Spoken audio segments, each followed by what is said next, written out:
Good morning students, मेरे प्यारे बच्चों। उम्मीद है कि आप पूरी पढ़ाई कर रहे हैं, श्रेष्ठ स्कीम की तैयारी रेगुलर कर रहे हैं। ज़्यादा दिन नहीं बचे हैं, मेहनत से पढ़ते रहिए।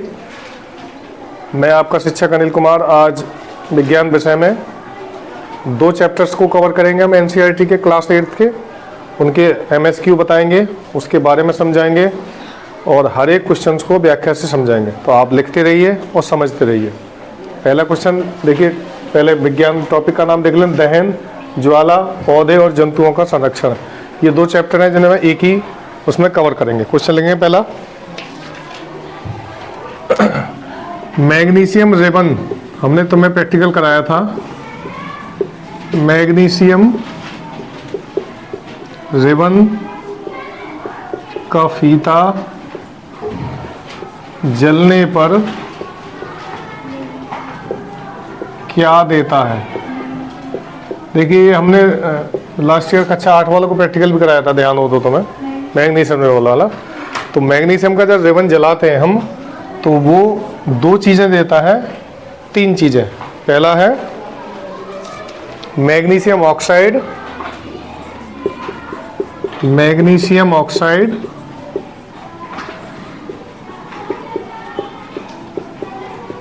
कॉमा ऊष्मा, ऊष्मा यानी उसमें से हीट निकलती है और तेज प्रकाश निकलता है व्हाइट कलर का। देखा है बच्चों प्रकाश? तीनों चीजें ये इससे प्राप्त होती हैं। अगला क्वेश्चन देखें, कौन सा दाह्य पदार्थ है। देखिए ये नया शब्द आया है, कौन सा दाह्य यानी दहन योग्य, दहन योग्य। अब देखो यहां भी इस शब्द को क्लियर कर दें, दहन माने क्या होता है बताओ। कोई ऐसी चीज जो जल के भस्म हो जाए या जलाने की प्रक्रिया को ही दहन कहते हैं। तुमने हिंदू संस्कारों में देखा होगा, दाह संस्कार बोलते हैं। क्या बोलते हैं? दाह संस्कार करें, यानी अंतिम संस्कार करें, यानी जो मृत शरीर है उसको भस्म कर दें। तो भस्म करने की प्रक्रिया को ही दहन बोलते हैं। क्या बोलते हैं? दहन माने जलाना। और देखो यही टॉपिक है दहन। दहन के लिए सबसे जरूरी क्या चीज होती है? ऑक्सीजन की उपस्थिति। Very good. कोई भी वस्तु जलाने के लिए सबसे जरूरी ऑक्सीजन की उपस्थिति होती है। इसीलिए मम्मी जब चूल्हे में जो उजीना होता है या ज़्यादा लकड़ी कंडे भरते हैं हम, तो उसमें आग नहीं जलती, तो हम अपने मुंह से फूंक मारकर उसमें CO2 प्रभावित करते हैं। क्या प्रभावित करते हैं? तो CO2 में O2 होती है, ऑक्सीजन। समझ गए? और वो आग जलने लगती है। या कभी कभी तुमने देखा होगा कि तुमने बहुत सारे कंडे या लकड़ी एक साथ भर दी चूल्हे में, तो वो जलता नहीं है, धुआं ज़्यादा देता है। तो मम्मी उसमें चिमटा डाल के ऐसे खकोए के उसे बाहर निकाल देती हैं, जिससे हवा प्रवेश कर जाती है और आग तेजी से जलने लगती है। जाड़ों के दिनों में जब तुम आगियाने पजारते हैं, सब बच्चों को पता होगा, जैसे तूरी रख दी हमने किसी आग के ढेर पे और एकदम दबा दिया तो वो जलेगी नहीं। अगर उसको ऐसे उठा के थोड़ा सा ऊपर कर लें और जैसे ही उसमें हवा प्रवेश करेगी तो वो जलने लग जाएगी। तो ये सब ऑक्सीजन की उपस्थिति के कारण होता है। तो कौन सा दहन पदार्थ है? दहन पदार्थ का मतलब होता है जो जल जाए। तो इनमें लकड़ी है, कोयला है और कपूर है। कपूर भी जल जाता है।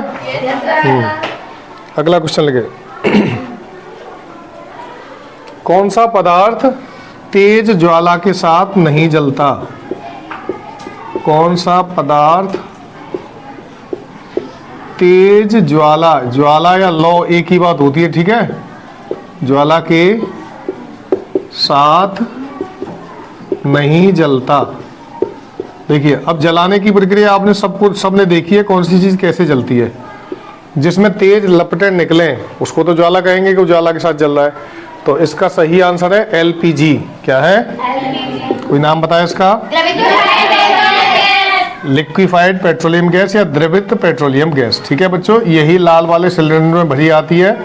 रेड सिलेंडर जो होता है उसमें यही गैस भरी हुई आती है। इसे LPG सिलेंडर बोलते हैं, जो घरेलू यूज में होता है। एक सिलेंडर होता है 15 kg का और एक होता है 19 किलो का। ये दोनों ही सिलेंडर, एक तो आता है चाट पकौड़ों में कमर्शियल यूज यानी व्यावसायिक यूज के लिए, व्यावसायिक इस्तेमाल के लिए, और एक आता है घरेलू सिलेंडर। ठीक है, तो देखो अधिकतर परीक्षाओं में प्रश्न ये आता है कि घरेलू सिलेंडर में कौन सी गैस भरी होती है। लाल वाला सिलेंडर होता है अक्सर, मोस्टली रेड कलर ही है, मोस्टली क्या सब जगह रेड ही कलर है एलपीजी सिलेंडर का। तो एलपीजी सिलेंडर में जो गैस होती है वो द्रवित पेट्रोलियम गैस होती है। इसका अर्थ ये है कि वो पेट्रोल होती तो गैस है लेकिन उसको द्रव बनाया जाता है, द्रवित यानी लिक्विफाइड। देखो दो शब्द होते हैं, एक तो होता है लिक्विड, क्या लिक्विड माने द्रव, लिक्विड माने है द्रव। तो एक तो ऑटोमेटिक द्रव है जो कमरे के तापमान पर द्रव रहे, एक को द्रव बनाया जाए तो उसे बोलेंगे द्रवित। क्या बोलेंगे? यानी लिक्विफाइड, जबरदस्ती हाई प्रेशर करके उसको द्रव में कन्वर्ट कर दिया जाता है। तो आपने देखा होगा गैस सिलेंडर जब हिलाते हैं तो उसमें पानी जैसा हिलता है, देखा है? लेकिन वो होती गैस ही है, लेकिन हाई प्रेशर पर उसको द्रव बना दिया गया है। लेकिन जब उसे जैसे ही हवा के संपर्क में लाएंगे तो वो पानी नहीं निकलेगा, जैसे ही हवा के संपर्क में आएगी वो गैस का रूप ले लेगी। अगला क्वेश्चन देखिए,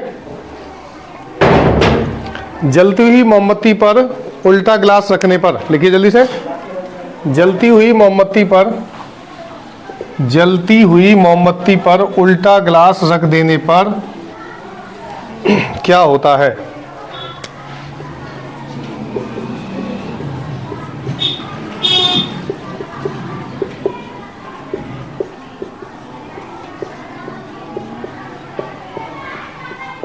उल्टा गिलास रखने पर क्या होगा?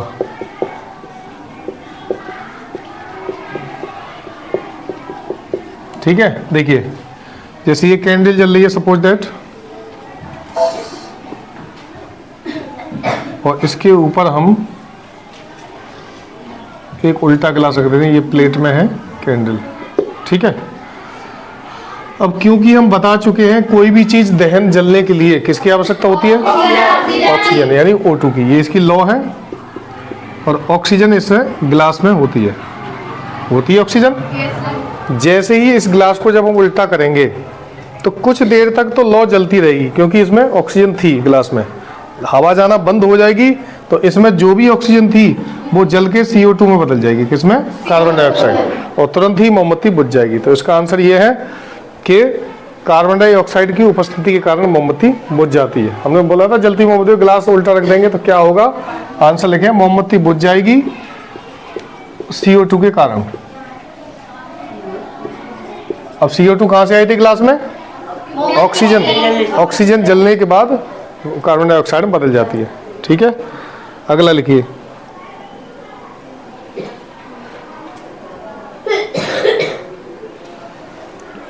अगर किसी व्यक्ति के कपड़ों में आग लग जाए, क्वेश्चन नंबर नेक्स्ट है ये, किसी व्यक्ति के कपड़ों में आग लग जाए तो उसे कैसे बुझाएंगे? लग जाने पर कैसे बुझाएंगे? चलो बताओ, तुम आंसर देना चाहे कोई? हाँ, जैसे कोई व्यक्ति तुम्हारे सामने जल रहा है, उसकी आग लगी हुई है, तो तुम सबसे पहले क्या करोगे? एक्सटिंग्विशर से, जो आग बुझाने वाला जो वो सिलेंडर होता है वो मोस्टली काम आता है बच्चों पेट्रोल की आग बुझाने के लिए। अक्सर तुमने देखा होगा, या भयानक आग लग रही हो उसके लिए। लेकिन किसी व्यक्ति के कपड़ों में आग लग गई हो तो सिलेंडर कहाँ ढूंढेंगे हम? फिर क्या कर सकते हैं? पानी डालना भी उचित नहीं रहेगा। हाँ, इसका सही आंसर है कंबल गीला करके लपेट देंगे। क्योंकि हमें करना क्या है? हमें करना है उस आग की दम घोटना है। क्या करना है? उसमें ऑक्सीजन को जाने नहीं देना है। जैसे ही हम उससे लपेट देंगे तो आग का दम घुट जाएगा और आग तुरंत ही बुझ जाएगी।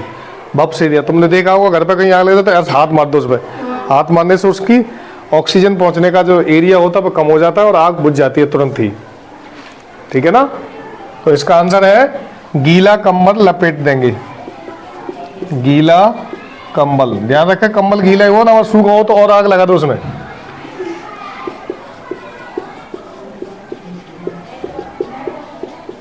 ठीक है। और एक क्वेश्चन यहाँ आता है बच्चों, पेट्रोल की आग को किससे बुझाते हैं? अगर पेट्रोल में आग लगी हो तो किससे बुझाएंगे? एक्सटिंग्विशर से भी बुझाते हैं, और इसको रेत से बुझाते हैं। किससे? रेत यानी बालू से। अब बालू से क्यों बुझाते हैं, कोई बताएगा? बताओ चाहे ना। पेट्रोल की आग को रेत से ही क्यों बुझाया जाता है? क्योंकि उसमें ऑक्सीजन, अच्छा, पानी से क्यों नहीं बुझाते? क्योंकि उसमें पानी में ऑक्सीजन होता है। पानी, पेट्रोल पानी से हल्की होती है, तो जैसे ही पानी डालेंगे पेट्रोल पे हम, तो वो पेट्रोल दूसरी जगह उछट जाएगी और ज़्यादा आग फैल जाएगी। तो इसलिए अभी जो बताया था दम घोटना, क्या करना है? दम घोटना है। किसका? आग का। तो दम घोटने का सबसे अच्छा उपाय है रेत डाल दो। अगर तुम लेट हो, तुम्हारे ऊपर कोई एक ट्रक भर के रेत डाल दे, तो क्या होगा? दम घुट जाएगा, मर जाएंगे हम। उसी तरह आग को, पेट्रोल की आग को बुझाना नहीं है, मारना है। क्या करना है? मारना। अब मारने का मतलब डंडा लेके मच्छे पर जो कि मार ही रहा है, उसका दम घोटना है। यानी दम घोटने का मतलब उसमें ऑक्सीजन को प्रवेश नहीं करने देना है। और अक्सर परीक्षा में पूछा जाता है कि पेट्रोल की आग किससे बुझाई जाती है, तो रेत से। क्लियर? रेत या बालू। अगला क्वेश्चन लेके, जंगलों में लगी हुई आग का क्या कारण है, बताओ। इस समय अमेज़न के जंगल जो होते हैं जून के महीनों में, और घने जंगलों में भारत में जैसे मध्य प्रदेश है, मणिपुर है और जितने भी पूर्वोत्तर राज्य हैं, वहाँ अक्सर जंगलों में आग लग जाती है। क्या कारण है जंगल की आग का? जंगलों में लगी आग का क्या कारण है, बताए कोई विद्वान। ऑक्सीजन ज्यादा होती है इसलिए। हाँ, इधर से जवाब आए। बताइए जंगल में आग क्यों लगती है? कभी सुना है जंगल में आग लगी अपने आप, या नहीं सुना? आजकल तो सोशल मीडिया से ही फुर्सत नहीं मिलती, तो इधर उधर की बातें कहाँ से सुने। हर साल प्रति वर्ष लाखों वर्ग किलोमीटर में पृथ्वी के फेफड़े कहलाते हैं अमेज़न के जंगल। कहाँ के? अमेज़न के जो जंगल हैं, अमेज़न फॉरेस्ट, वो काफी बड़े हिस्से में है, लाखों वर्ग किलोमीटर में। लाखों कहें या हजारों कहें, हजारों वर्ग किलोमीटर में फैले जंगल हैं ये अमेज़न के जंगल। ठीक है। अब होता ये है प्यारे बच्चों कि इन दिनों में हमारा बाहर का टेम्परेचर बहुत ज़्यादा हो जाता है। वर्तमान में जो दोपहर में तुम्हें लू लपट चलती है, वो टेम्परेचर होता है 40 डिग्री, लगभग 40 डिग्री सेंटीग्रेड। और हाईएस्ट पीक ये पहुंच जाएगा जून में 44 या 45 या कभी कभी 47 डिग्री भी हो जाता है। इसका मतलब रात में भी गर्म हवाएं चलती हैं, भयानक वाली। तुमने देखा होगा, महसूस किया होगा, आने वाले समय में महसूस करोगे। तो ऐसे हाई टेम्परेचर पर होता क्या है कि पत्ते और पेड़ पौधे भी बहुत गर्म हो जाते हैं, हीट हो जाता है। जब हर कोई हीट होगा तो गर्मी फैलेगी, जब गर्मी लगेगी तो सबको ही गर्मी लगेगी। और आपस में जो पेड़ होते हैं, दरख्त, ये जो पेड़ होते हैं, पत्ते, एक यहाँ खड़ा है, एक यहाँ खड़ा है, दोनों में होता है घर्षण। क्या होता है? घर्षण। घर्षण माने घिसावट। पत्ते आपस में टकराते हैं, कहीं कहीं इतने घने जंगल होते हैं कि उनकी शाखाएं भी टकराती हैं, और उनके टकराने से तेज फ्रिक्शन पैदा होता है, और उससे हल्की सी चिंगारी उपज आती है और तुरंत आग लग जाती है। तो इसका आंसर हुआ अधिक तापमान के कारण। क्या आंसर हुआ? अधिक तापमान के कारण। और ये काम सबसे अधिक जो जंगल का दुश्मन वृक्ष होता है, कौन है? यूकेलिप्टस। यूकेलिप्टस। अब कोई बताइए जंगल का दुश्मन क्यों है? एक जना, एक लोग बताए ठीक से। इसको अगर कहें तो ये पानी का प्यासा पेड़ है। पानी का प्यासा। ये जिस जगह उपज जाता है या जहाँ पे इसको लगाया जाता है, large amount of water consume कर लेता है, ये बहुत सारा पानी सोख लेता है। तो अगर कोई ने, किसी ने अगर बगीचे में ये यूकेलिप्टस लगा दिया अपने में, तो बाकी के जो पौधे हैं वो प्यासे मर जाएंगे, क्योंकि ये लंबे भी बहुत होते हैं भाई साहब, और सबसे ज़्यादा पानी सोखते हैं।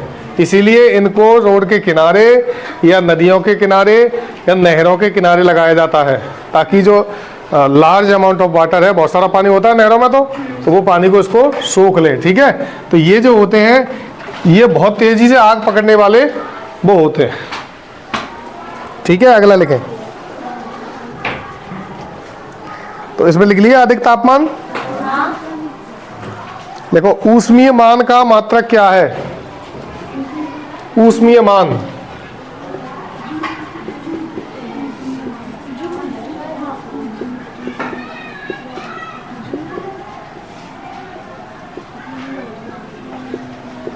देखो इसके दो मात्रक है, जूल प्रति ग्राम या किलो जूल प्रति किलोग्राम।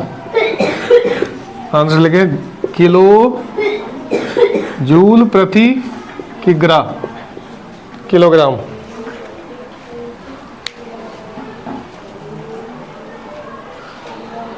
अगला क्वेश्चन, ये तो ऑरली बताने वाला है। तुम बताओ गांव में लोग लकड़ी का इस्तेमाल क्यों करते हैं ईंधन के रूप में? बताओ प्रवीण। खेती होती है इसलिए, और बताया कोई? अपने अपने आंसर दीजिए। लकड़ी ही क्यों इस्तेमाल करते हैं ये पूछा जा रहा है। क्योंकि वो जल्दी जल जाती है। और बताएं, और बताइए लकड़ी का इस्तेमाल क्यों करते हैं? क्यों करते हैं ये पूछा जा रहा है। अरे वो तो इस्तेमाल बता दिया कि तुमने, इसलिए करते हैं। लकड़ी ही क्यों? क्योंकि वो लकड़ी जलाते हैं, लकड़ी जलाते हैं तो अलग प्राप्त हो जाएगा। सबसे आसान आंसर ये है कि लकड़ी आसानी से उपलब्ध हो जाती है गांव में। मतलब आसानी से मिलने वाली चीज है कि नहीं लकड़ी? जंगल में निकल के तो मन चाहता फिर ढूंढ के गट्ठर बना लेंगे लकड़ियों का। तो इसका आंसर यही है, गांव में लोग लकड़ी का इस्तेमाल क्यों करते हैं? उत्तर में लिखेंगे आसानी से उपलब्ध हो जाने वाली होती हैं। अगला लिखें क्वेश्चन, अच्छा ईंधन कौन सा है? ईंधन की परिभाषा अगर कही जाए तो अच्छा ईंधन कौन सा माना जाएगा? बताओ, कॉमन सा आंसर है इसका? नहीं, वो तो दहनमान ज्यादा होता है उसका। अच्छा ईंधन किसे कहेंगे? या किसी एक ईंधन की बात नहीं हो रही, पूरी प्रजाति के। अच्छा ईंधन किसे कहेंगे बताइए? अच्छा ये बताओ, अच्छा सेब किसे कहेंगे? जो हष्टपुष्ट हो, देखने में लाल दिख रहा हो, कोई दाग ना हो उस पर, और खाने में स्वादिष्ट हो। इसी तरह अच्छा ईंधन किसे कहेंगे? जो मोटर ताजी हो और बोलो आग अच्छी दे और सुगमता से जले। सबसे जरूरी आसानी से जले वायु की उपस्थिति में, बस खत्म। कोई भी हो, लकड़ी, कंडा, कोयला, कुछ भी सही, लेकिन उसकी पहली क्वालिटी क्या होनी चाहिए? सुगमता से जले। कैसे? सुगमता का मतलब आसानी से जलने वाला। तो अच्छा ईंधन होता है वो जो वायु की उपस्थिति में आसानी से जले। ये कंडीशन हमें लगाना जरूरी है। क्यों? बिना वायु को कुछ जल ही नहीं सकता, वायु की उपस्थिति के बिना।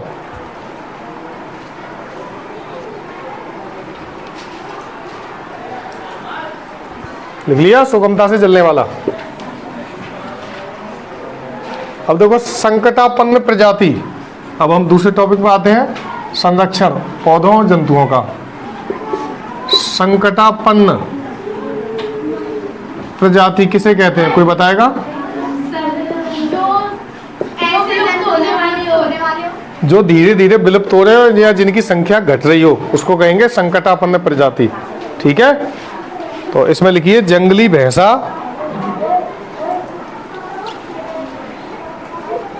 एक संकटापन्न प्रजाति क्यों है? इसका आंसर आपने बता दिया।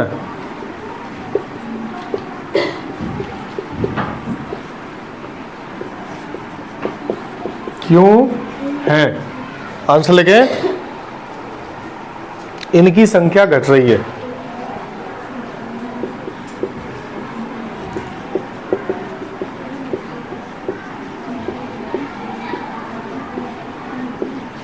इनकी संख्या घट रही है।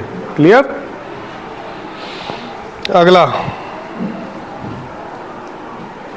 मरुस्थलीकरण के कारण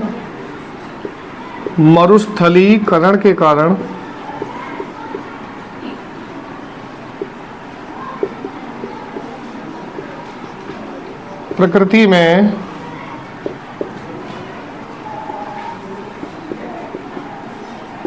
कौन सा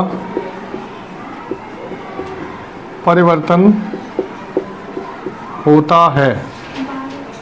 अच्छा, ये जो शब्द है मरुस्थलीकरण, इसका कोई अंतर बताएगा क्या होता है? ये ऐसी जगह जहाँ रेत हो, तो किसी भी सामान्य परिस्थिति का रेत हो जाना ही मरुस्थलीकरण कहलाएगा, ठीक है, यानी मरुस्थल का बनना। मरु माने होता है रेत और स्थल माने जमीन, यानी रेतीली जमीन को ही हम कहेंगे मरुस्थल। भारत का सबसे बड़ा रेगिस्तान है थार। कौन सा? राजस्थान में है ये। कहाँ पर? थार मरुस्थल भारत का सबसे बड़ा मरुस्थल है। और मरुस्थलीय भूमि में जो पौधे उगते हैं उन्हें बोलते हैं मरुद्भिद। क्या बोलते हैं? मरुद्भिद। मरुद्भिद पौधे। एक मरुद्भिद पौधे का नाम बताएं तो हम लगेंगे नागफनी। वेरी गुड, नागफनी। और दूसरा? कैक्टस। Very good. और बताइए? एलोवेरा। Very good. और एलोवेरा। और कोई बच्चा बताए? कमल के। नहीं, और आता है आपका खेजड़ी। कौन सा? खेजड़ी का पेड़। अब आता है इसमें एक और देसी बबूल या कीकर जिसे बोलते हैं। कीकर जानते हो? और एक और आएगा इसमें आपका खजूर। कौन सा? खजूर। देखो कितने क्वेश्चन बनेंगे मरुस्थलीकरण से। मरुस्थलीकरण किसे बोलते हैं? जहाँ रेत और रेत की जमीनों से बोलेंगे मरुस्थल। भारत का सबसे बड़ा मरुस्थल कौन सा है? बोलो। थार। और मरुभूमि में जो पौधे उगते हैं बोलते हैं मरुद्भिद। और ये सभी मरुद्भिद पौधे हैं, ठीक है। इनकी क्वालिटी क्या होती है बच्चों? ये कम पानी में उगते हैं। कैसे? कम पानी में भी उग जाते हैं। मरुस्थल में जो पौधे उगते हैं उनकी क्वालिटी ये होती है कि बहुत कम भोजन और कम पानी में अपना जीवन यापन कर लेते हैं। आजकल मनुष्यों को देखा जाता है कि थोड़ी सी मुसीबत आने पर वो चीख पुकार मचाने लगता है। आप इन पौधों से सीखिए कि कम तरी में जीवन कैसे जिया जाए। सबसे महत्वपूर्ण पेड़ है खेजड़ी का। कौन सा? देखो ये राजस्थान के मारवाड़ रीजन के लिए, मारवाड़ जो क्षेत्र है राजस्थान का, उसके लिए वरदान है। अब कैसे वरदान है? ध्यान से सुन लीजिए। पहले खेजड़ी की पत्तियां खाकर वहां बकरवाल जो होते हैं वो बकरी पालते हैं। क्या पालते हैं? बकरी पालते हैं, ठीक है। अब बकरी केवल पत्ती खाएगी तो बकरी दूध देगी। क्या देगी? दूध। तो इसके दूध से भोजन बना लो, रायता बना लो या दही बना लो, उससे घी भी बन जाता है। और इसमें एक फरी आती है, एक फल आता है उसका, उसको सब्जी के रूप में इस्तेमाल कर लेते हैं। और ये अकेला दरख्त ऐसा है जो कितनी भी गर्मी पड़े सूखता नहीं है कभी, हरा भरा रहता है हर समय। खेजड़ी का वृक्ष, ठीक है। इसलिए मारवाड़ के क्षेत्र के लोगों के लिए वरदान है। और इससे ये जानवर भी पलते हैं हरी पत्तियां खाकर, और जानवरों से इंसान अपनी रोजी रोटी प्राप्त करता है, ठीक है बच्चों। ये मरुस्थलीकरण के कारण पृथ्वी में कौन सा परिवर्तन होता है? तो इसका मतलब ये है कि जमीन धीरे धीरे किस में बदल जाएगी? Very good. धीरे धीरे रेत में बदलने लगती है। रेत में बदलने लगती है। देखिए शब्द में ही आंसर छुपा है, मरुस्थलीकरण। जैसे मैं कहूं कि किसी भी जगह में पूजा हो रही है, ठीक है, या भागवत हो रही है, और वहां कहा जाए कि यहाँ पे सभी लोग भक्तिमय हो जाएंगे। कैसे हो जाएंगे? भक्तिमय का मतलब सब लोगों का ध्यान कहाँ होगा? प्रभु की ओर, ईश्वर की ओर, ठीक है। इसी तरह मरुस्थली में जो मरुस्थलीकरण के कारण जो प्रकृति में बदलाव आता है, धीरे धीरे पूरी मिट्टी जो है रेत बनने लगती है। और रेत बनने का अपना नुकसान भी है और फायदा भी है। फायदे तो कम है, नुकसान ही ज़्यादा है, क्योंकि वो उर्वरा शक्ति नष्ट हो जाती है उसकी फसल की। अब एक क्वेश्चन यहाँ बनता है, ये लड़की बताएंगी, जमीन की सबसे उपजाऊ सतह को क्या कहते हैं? बोलो, सही बोल रहे हो? ह्यूमस। क्या बोलते हैं? तो ह्यूमस नष्ट हो जाता है रेत में जाने से। ह्यूमस, ठीक है, काला काली मिट्टी जो होती है ऊपर की सबसे उपजाऊ सतह। अगला क्वेश्चन लेके। अपने प्राकृतिक प्रवास में कौन से स्थल, देखो परीक्षा की भाषा बड़ी कठिन होता है बच्चों। जब पेपर देने जाएं आप तो एक ही क्वेश्चन को कई बार पढ़ें, तब जाके समझ में आएगा। अपने प्राकृतिक प्रवास में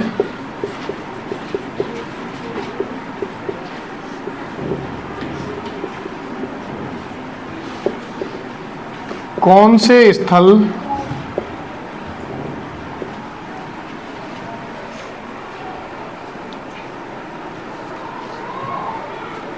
जैव विविधता के लिए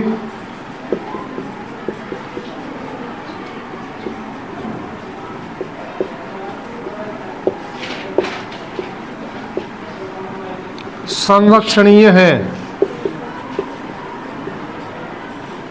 देखो, अब प्रश्न की भाषा पढ़कर आधा प्रश्न सर के ऊपर से जा रहा है कि आखिर ये पूछना क्या चाह रहा है। अब हम इसको सरल करेंगे तो तुम आधा आसानी से समझ जाओगे।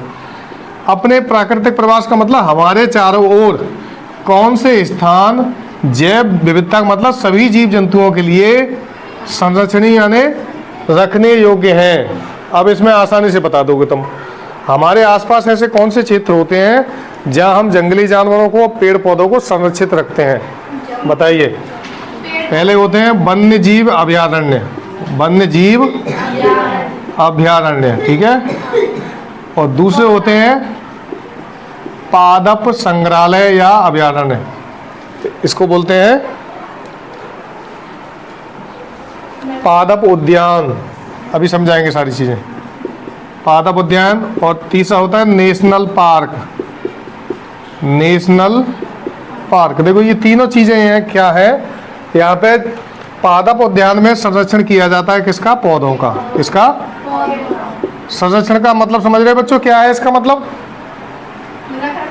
रख रखाव करना, रख रखाव करना। संरक्षण का मतलब रख रखाव, चीजों को सुरक्षित रखना। जैसे अभी गेहूं की फसल आ रही है तो हम गेहूं की फसल को कुठिया में या ड्रम में रख देते हैं और उसमें दवा डाल देते हैं, नीम के पत्ते डाल देते हैं। तो हमने क्या किया? हमने फसल का संरक्षण कर लिया। क्या कर लिया? संरक्षण माने हमने इंतजाम करके फसल को रख दिया है ताकि वो आने वाले समय में काम आती रहे। इसी को संरक्षण बोलते हैं। अब प्रकृति के संदर्भ में ये है कि जितने भी वन्य जीव हैं, जीव जंतु, बच्चों हमारे लिए जंगल और जीव जंतु बहुत जरूरी है। दोनों एक दूसरे के पूरक हैं। अगर जंगल नहीं होंगे तो मनुष्य नहीं बचेगा, और मनुष्य होंगे। एक और बात बता दूं यहाँ पे बच्चों में कि हम तो इस धरती के मेहमान हैं। ये धरती जंगली जीव जंतुओं की और पशु पक्षियों की और पेड़ पौधों की ही थी शुरू से। मनुष्य ने विकास किया, अब हम धीरे धीरे उनकी अमानत को नष्ट कर रहे हैं अपनी सुविधा के लिए।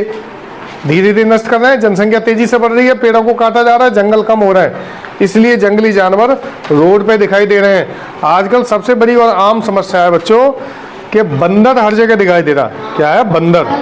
हर तीसरे व्यक्ति से पूछो कि तुम किससे परेशान हो, कि बंदरों से बहुत परेशान है भाई। बंदरों के घर जब इंसानों ने छीन लिए तो बंदर कहाँ जाएंगे भाई? उन्हीं के घरों में घुसेंगे कि नहीं घुसेंगे?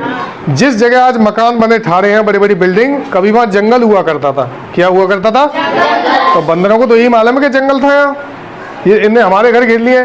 तो इसीलिए तेजी से बढ़ती हुई जनसंख्या के कारण जंगल नष्ट हो रहे हैं और जो जंगली जानवर हैं वो शहरों की ओर कूच कर रहे हैं या भाग रहे हैं। ठीक है। तो वन्य जीव अभयारण्य में जंगली जीवों का संरक्षण किया जाता है। कैसे किया जाता है? कि मान लो एक बहुत बड़ा जंगल है। क्या है? इसमें हाथी, घोड़े और सभी जंगली जानवर रहते हैं। हाथी, शेर,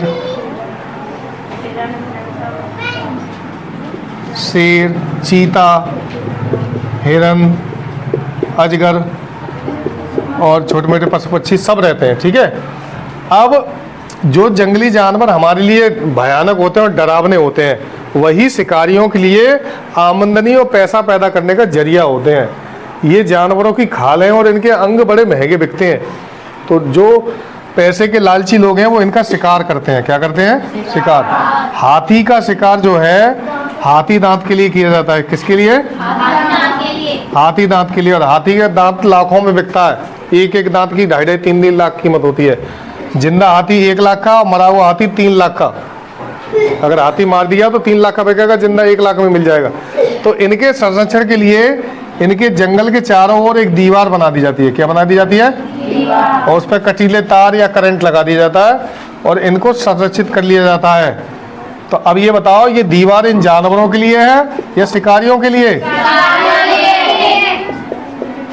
दोनों के लिए काम कर रही है। कभी कभी धोखे में जंगल से घूमते घूमते हाथी बाहर निकलना चाहे तो वो करंट खा के वापस लौट जाएगा, कि यहाँ से बाहर निकलना खतरे से खाली नहीं है, क्योंकि बाहर जो है शिकारियों का झुंड घूम रहा है जो पैसे के लालची हैं और लालच के चक्कर में जानवरों का कत्ल करते हैं, कत्लेआम। और ये सभी भारत की या हमारे भारत देश की धरोहर है सभी जंगली। ये धरती सभी की है, केवल मनुष्यों की नहीं है, हम सब इसके अंग हैं। तो वन्यजीव अभयारण्य समझ गए, ऐसे स्थान जहाँ जंगली जानवरों को सुरक्षित एरिया में रखा जाए। किस में रखा जाए? ऐसे ही पादप उद्यान होते हैं, यानी पादप ऐसे पौधों का ऐसा स्थान जहाँ अलग अलग प्रजाति के पौधों को सुरक्षित रखा जाए, क्योंकि वहाँ भी मनुष्य पहुँच जाएगा और सबने उखाड़ के फेंक दोगे जेसीबी से और प्लॉटिंग और कॉलोनी तैयार। ठीक है ना। अब जैसे मान लो यहाँ पे पादप उद्यान में एक होता है हमारा घटपर्णी। कौन सा? क्या है घटपर्णी? Very good. ये कीट बच्ची पौधे हैं, ये अपने आप में बहुत विशेष होते हैं, अलग तरह के। ठीक है। एक और विशेष पौधा होता है, देखो यारासा गुम्बा। यारासा गुम्बा क्या है ये कोई बताए?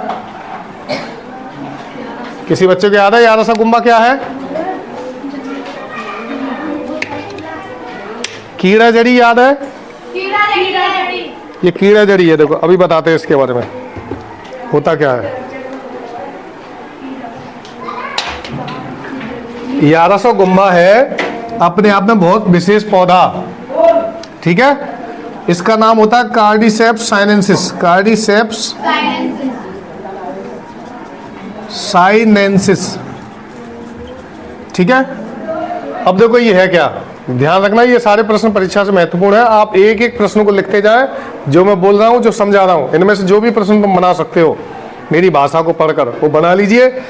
यारासा गुम्बा कीड़ा जड़ी है। कीड़ा जड़ी, देखो कीड़ा माने कीड़ा और जड़ी माने जड़ी बूटी यानी पौधा। ठीक है। तो ये पौधा भी है और कीड़ा भी है। जमीन के अंदर कीड़ा रहता है और जमीन के बाहर पौधा। तो ये बड़ी कमाल की औषधि है या दवा है, इससे दवा बनाई जाती है और ये दोनों के बीच की कड़ी है। तो इस प्रकार के पौधों को बचाने के लिए पादप उद्यान बनाए गए हैं। क्या बनाए गए? पादप उद्यान। जंगली जीवों को बनाने के लिए क्या बनाया गया था? और पौधों को बचाने के लिए और वन्यजीव अभयारण्य और नेशनल पार्क दोनों एक ही है, दोनों का एक ही काम है। ठीक है। भारत सरकार के एक वन विभाग होता है, कौन सा होता है?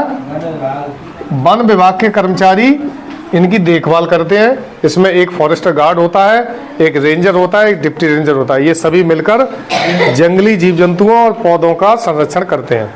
ठीक है। अगला क्वेश्चन लिखिए।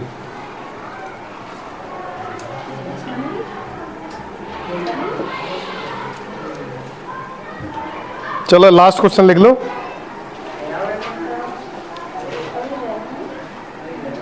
वन्यजीव अभयारण्य के लिए कौन सी विशिष्टता सही है? वन्यजीव अभयारण्य के लिए कौन सी विशिष्टता सही है?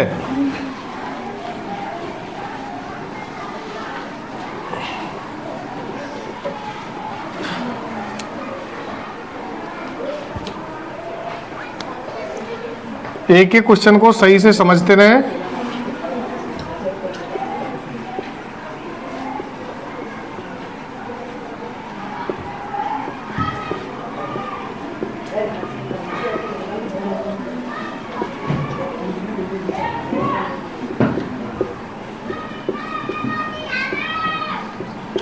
कौन सी विशिष्टता सही है? आंसर लिखिए। ये जंगली जानवरों के लिए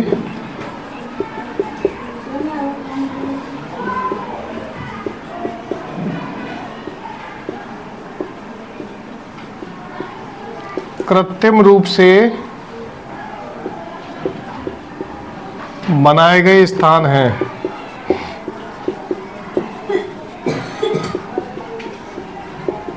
स्थान है। ठीक है।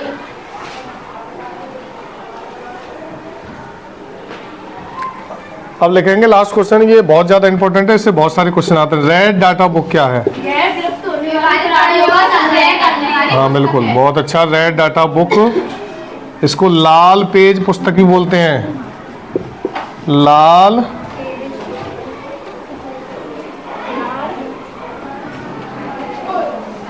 रेड लिस्ट या लाल पेज पुस्तक। ठीक है, देखो रेड डाटा बुक है बच्चों, विलुप्त होने वाले प्राणियों का संग्रह करती है। ये किसका?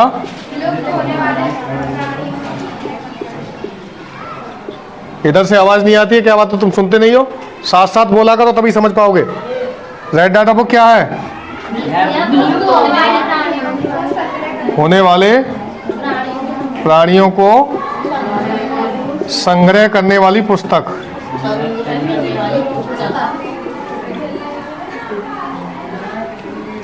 इसकी स्थापना हुई थी सन 1964 में। कब हुई थी? 1964। रेड डाटा बुक की स्थापना हुई थी सन 1964 में। ठीक है, और इसका शुभंकर क्या है? मैस्कॉट लाल पांडा। रेड डाटा बुक का शुभंकर रेड पांडा। हाँ क्या है? आंसर लिखेंगे लाल पांडा या रेड पांडा। अब देखो इसको समझाता हूं मैं। रेड डाटा बुक 1964 में बनी थी और ये इसका उद्देश्य क्या बनाने का? इसका उद्देश्य ये है कि जितने भी ऐसे जानवर जो प्रकृति में धीरे धीरे नष्ट हो रहे हैं उनका संरक्षण करना है, उन्हें बचाना है, उनको सही कंडीशंस देनी है। जैसे मान लो तुम्हारे पास कोई ऐसी चीज है जो अब पैदा ही नहीं होती, तो उसको तुम बड़े हिसाब से संभाल के रखोगे कि नहीं रखोगे कि ये नष्ट ना हो जाए, खराब ना हो जाए, टूट गई तो दोबारा कभी मिलेगी नहीं। इसी तरह से हमारी प्रकृति में बहुत सारे जानवर ऐसे हैं जिनकी प्रजातियां धीरे धीरे खत्म हो रही हैं, जिनमें सबसे पहले थे गिद्ध। गिद्ध एक्सटिंक्ट हो गए, इंस्टिंक्ट गिद्ध जो है विलुप्त हो गए, बहुत नामात्र के गिद्ध बचे हैं।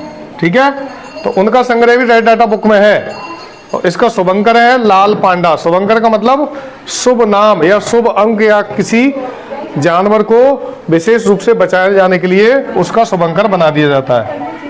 ठीक है, लाल पांडा। क्लियर है? Yes sir. तो हमने इन 4 टॉपिकों को कवर किया है और बहुत सारे क्वेश्चंस लिखाए हैं, बहुत सारे बोले हैं। मैं उम्मीद करता हूं कि आप बोले हुए प्रश्नों में से भी अपने हिसाब से क्वेश्चंस बनाएंगे और नोट करेंगे, मेहनत से पढ़ेंगे। क्लास के बच्चे भी और ऑनलाइन जो बच्चे पढ़ रहे हैं वो भी। ओके, समझ गए ना? ठीक है, कल हम फिर हाजिर होंगे नए टॉपिक के साथ। तब तक के लिए thank you, good bye, tata, bye bye.